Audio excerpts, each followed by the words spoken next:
Voici Alberto González dans les années 60. Il est alors en camp de rééducation à Cuba. Comme de nombreux membres de l'église protestante à l'époque, il est considéré par le pouvoir cubain comme une tare de la société et est forcé de suivre le programme spécial des brigades de l'UMAP, des unités militaires d'aide à la production. Ça aurait pu être une mesure bien intentionnée et rééducative, mais ce fut au contraire cruel et aberrant. Dans les années 60 et 70, Cuba a fait la chasse aux chrétiens, aux hippies et à tous ceux considérés comme des déviants idéologiques. Les homosexuels sont particulièrement persécutés. À la fin août, Fidel Castro a créé la surprise en admettant sa responsabilité dans les discriminations faites contre la communauté gay à l'époque. Certains homosexuels ont encore du mal à y croire.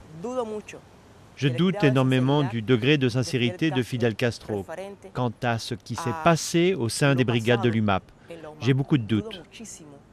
30 ans après, beaucoup de Cubains sont encore hantés par cette page sombre de l'histoire de l'île communiste que certains experts comme Thomas Fernandez qualifient de déroute de la révolution.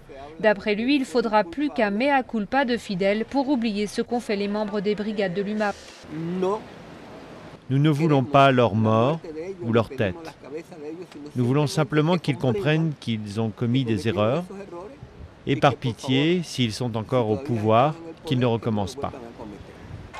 Les droits des gays ont tout de même largement évolué à Cuba, d'abord en 1979 avec la dépénalisation des relations homosexuelles, puis en 2008 avec l'autorisation des opérations de changement de sexe, grâce en partie, et c'est l'ironie de l'histoire, à Mariela Castro, la fille de l'actuel chef de l'État Raúl et donc la nièce de Fidel Castro.